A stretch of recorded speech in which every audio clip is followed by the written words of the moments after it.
बिस्मिल्लाहिर्रहमानिर्रहीम। अस्सलाम वालेकुम। आज 21 जून है और दिन है मंगल का। इमरान खान साहब के साथ रिटायर्ड फ़ौजी अफसरान की बहुत अहम मुलाकात हुई। उस मुलाकात के बाद हम वहाँ पर बनीगाला के बाहर मौजूद थे और 4-5 फ़ौजी अफसरान के साथ हमारी बातचीत हुई। मैं था, ईसा नकवी साहब थे, हसनैन साहब थे जो नया पाकिस्तान से बड़े ज़बरदस्त, वो उनका यूट्यूब चैनल है और वो हर जगह पहुँचे हुए होते हैं। हसनैन साहब जो है ना, वो पूरे पाकिस्तान में जहाँ इवेंट हो वो पहुँचे हुए होते हैं। तो खैर, हमने बहुत से फ़ौजी अफसरान जो थे उनसे बात की, लेकिन उनके बारिश हो रही थी मुसलसल और जो अक्सरियत थी फ़ौजी अफसरान की, वो ज़ाहिर है वहाँ अपनी गाड़ियों पर निकले और कोई भी वहाँ पर बाहर नहीं रुका जो है वो मीडिया से या डिजिटल मीडिया से बात करने के लिए। तो जो 4-5 लोग रुके उनसे हमने बात की, लेकिन उसके बाद ज़ाहिर है मैंने अभी कोशिश की कि जो और लोग वहाँ पर मौजूद थे उनसे ज़रा तफसीलात ली जाएँ, क्योंकि जिनसे हमने बात की उन्होंने अपने ज़ाहिर जज्बात बताए, उन्होंने कुछ चीज़ें बताई। लेकिन मैंने कहा कि क्योंकि एक तवील मुलाकात थी, कुछ और पॉइंट्स भी पूछे जाएँ। और साथ ही फिर मैंने कुछ लोगों से रब्ता किया कि कौन कौन लोग मिलने वाले थे, तो उनकी लिस्ट भी मैं आपके सामने रखता हूँ और सबसे ज़्यादा तालियाँ जिस बात पर बजी वो भी मैं आगे चल के आपको बताता हूँ। इमरान खान साहब ने जो फ़ौजी अफसरान थे उनसे कहा कि फ़ौज से मेरा ताल्लुक़ दोनों तरफ से है, यानी मेरे वालिद साहब की फ़ैमिली की तरफ से भी है, वालदा साहिबा की फ़ैमिली की तरफ से भी है। तो मैं जो है वो हाजिर सर्विस जो फ़ौजी हैं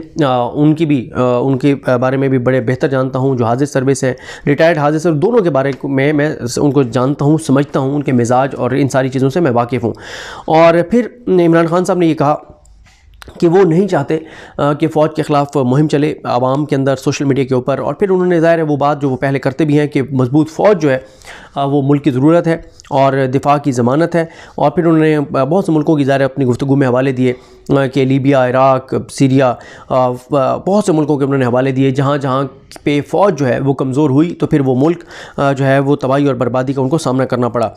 तो उसके बाद इमरान खान साहब ने ज़ाहिर है रिजीम चेंज के ऊपर बात की। उन्होंने कहा जब ये लाए जो ये जब से इनको लाया गया है तो इन्होंने मुल्क को तबाह और बर्बाद कर दिया है। और इमरान खान साहब ने कहा कि हम उस तरफ जा रहे हैं जिस तरफ जो है मुल्क को क्राइसिस से जो है वो निकालना नामुमकिन हो जाएगा, और हम उस तरफ जा रहे हैं जिसका पाकिस्तान कभी भी मुतहम्मिल नहीं हो सकता। ये मुल्क को उस नहज पर ले जाएंगे कि पाकिस्तान के पास अपनी सलामती बरकरार रखने के लिए, अपनी खुद मुख्तारी बरकरार रखने के लिए बहुत महदूद ऑप्शंस रह जाएंगे। और इमरान खान साहब ने कहा कि अगर कोई ये समझता है कि ये पाकिस्तान को ठीक कर देंगे तो वो गलत फहमी का शिकार हैं। अच्छा, यहाँ पर जो वहाँ मौजूद लोग थे उन्होंने कहा कि इमरान खान साहब के गुफ्तगू से ज़रूर तासुर मिला। उन्हें अंदाज़ा था कि यहाँ पर बहुत से लोग ऐसे मौजूद हैं जो जब यहाँ से मुझसे मिलकर जाएंगे तो हाजिर सर्विस बहुत से लोग उनसे रब्ता करेंगे, उनसे पूछेंगे मेरा मौक़िफ़, मेरा नुक्ता नज़र। तो इस हवाले से उन्होंने खुलकर उन चीज़ों पर बात की जो कि समझा जा रहा है कि इस वक्त इस्टेब्लिशमेंट की जानिब से अपने सबऑर्डिनेट्स को या अपने नीचे जो लोग हैं उनको जो चीज़ें बताई जा रही हैं कि क्यों ये हुआ और कैसे हुआ। और कहीं ना कहीं पे नून लीग जिस तरह से दावा करती है कि अब तो इस्टेब्लिशमेंट की जानिब से बहुत से लोगों को ये कहा जाता है कि नून लीग ही मुल्क को क्राइसिस से निकाल सकती है, ये बड़े तजर्बाकार हैं, बड़े ज़बरदस्त हैं, इनसे जितना भी इख्लाफ़ कर लें लेकिन हैं तजर्बाकार। तो इमरान खान साहब ने बेसिकली उन्हीं पॉइंट्स को एड्रेस किया जो इमरान खान साहब तक पहुँचते हैं कि जो बहुत से जो फ़ौज में बहुत से अफसरान हैं, जो बहुत से जवान हैं जिनको बताया जाता है कि जी बस ठीक है, ये हो गया, हमारे से कोई लेना देना नहीं है, हम न्यूट्रल हैं और कोई भी आ जाए, अवाम जिसको भी ले आए, जो भी आ जाए, हमारा इससे कोई तल्लुक़ नहीं है। तो उन तमाम पॉइंट्स को इमरान खान साहब ने एड्रेस किया है ताकि हर जगह पर इमरान खान साहब की ये बातें, ये पॉइंट्स जो हैं वो पहुँचें। उसके बाद एक रिटायर्ड फ़ौजी ने जो ऑफिसर है उन्होंने बात की। अच्छा, जो ज़ाहिर सुनने वाले का अपना एक तासुर होता है, उन्होंने कहा कि उन्होंने ये तो वाज़ेह तौर पर नहीं नाम लिया था कि वो आया हुकूमत की बात कर रहे थे या वो इस्टेब्लिशमेंट की बात कर रहे थे। उनका सवाल ये था, वो जो एक ऑफिसर ने बात की कि मुल्क के जो इस वक्त मुआशी हालात हैं ये बता रहे हैं कि ये चल नहीं सकता और सूरत हाल बहुत गंभीर है। तो आप ये बताएं कि क्या आप अपने मौक़िफ़ पर कायम रहते हुए बातचीत कर सकते हैं, इंगेज हो सकते हैं, ताकि बात तो की जाए कि मुल्क को कैसे निकालना है। आप अपने मौक़िफ़ पे कायम रहें, अपने मौक़िफ़ को ना छोड़ें। तो इस पर वो कहते हैं कि क्योंकि कोई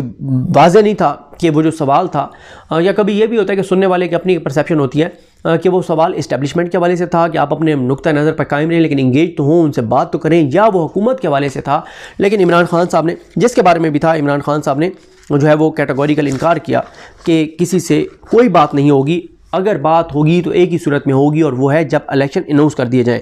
फिर इमरान खान साहब ने एक और बहुत अहम बात की। इमरान खान साहब ने कहा कि अगर कोई ये समझता है कि मेरे दबाव पर मैं और या इस हुकूमत की नाअहली और नाकामी पर जब ये अपने बोझ से गिरेगी या इनको गिराया जाएगा, इनको घर भेजा जाएगा, इनकी बैसाखियाँ विड्रॉ की जाएंगी, तो उसके बाद अगर कोई ये समझता है कि इलेक्शन करवा के, धांधली करवा के दोबारा इनको लाया जाएगा,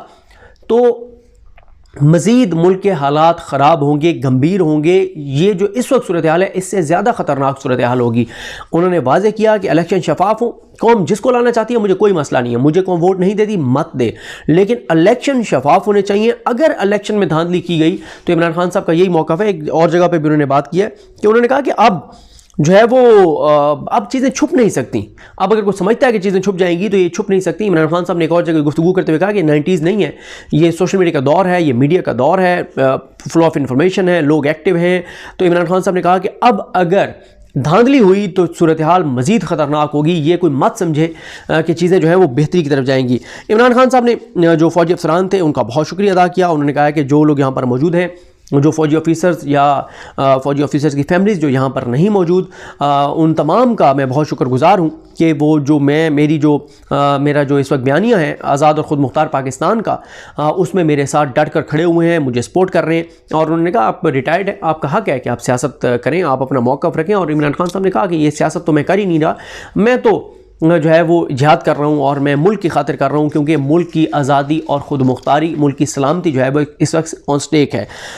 इमरान खान साहब की जिस बात पर बड़ी तालियां बजी वो ये थी कि इमरान खान साहब ने सवाल किया रिटायर्ड फ़ौजी अफसरान से कि ये बताएं कि अगर मेरा घर है और मेरे घर पे डाकू जो हैं वो डाका मारने के लिए आ जाते हैं, चोर जो है वो घुस आते हैं मेरे घर में, तो मैं अगर अपने चौकीदार को जगाऊँ कि यार मुझे लगता है कि डाकू आ गए हैं, चोर आ गए हैं, तो देखो,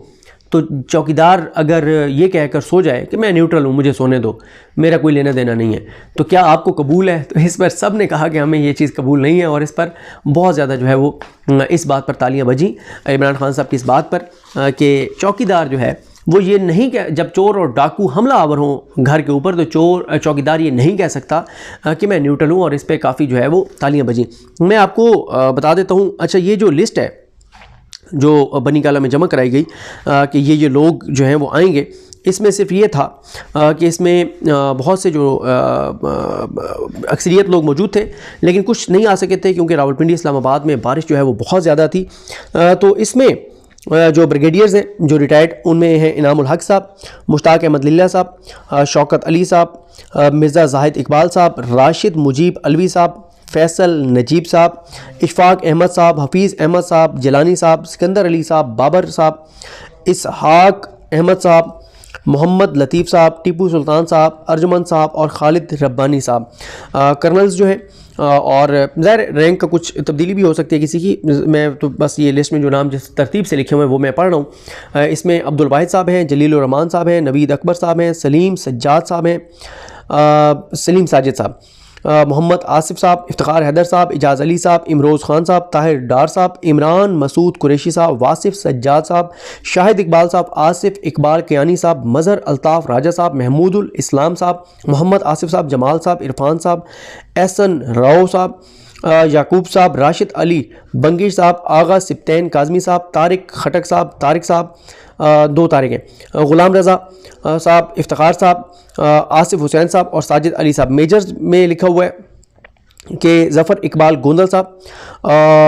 रहीम दाद सवाती साहब, सुहेल खान साहब, इदरीस मलिक साहब, सग़ीर चीमा साहब, इफ्तिखार नसरुल्लाह साहब, फ़ारूक शनवारी साहब, तलहा अली खान साहब, अकील रज़ा साहब, सैयद नवीद अब्बास साहब, सरफराज साहब, राजा फ़ज़ल हयात साहब जिनका हमने इंटरव्यू भी किया था, MMK के नियाजी साहब, खलीक ज़मान साहब, जावेद शेख साहब, मसूद लतीफ़ साहब, सैयद वजाहत हुसैन साहब, जाहिद रशीद साहब, फैज़ अहमद फैज़ साहब,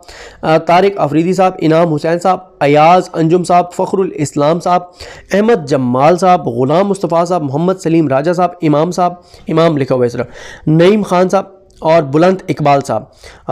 कैप्टन्स एयरफोर्स ऑफिसर्स मुख्तलिफ हैं इसमें, ये आखिरी वो लिस्ट है। इसमें तनवीर डार साहब है, कमांडोर असलम राज साहब है, स्क्वाड्रन लीडर नुसरत हुसैन साहब है, खालिद जमील मलिक साहब हैं,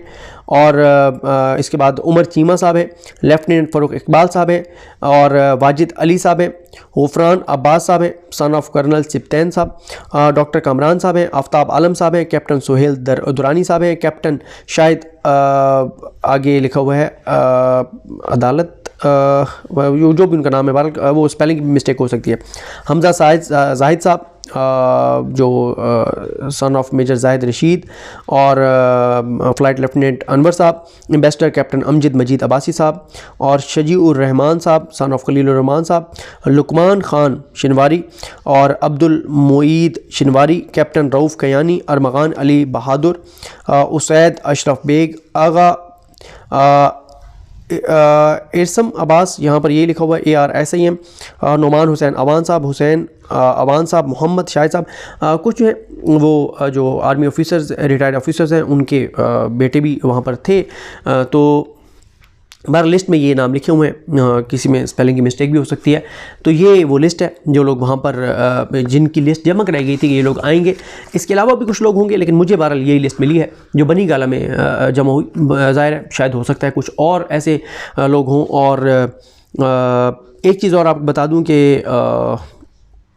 चलें उसके बारे में मैं कंफर्म कर लूँ तो फिर बात करेंगे। मुझे अपनी दुआ में याद रखें। अल करीम हम सबका हामी नासर हो। अल्लाह हाफ़िज़।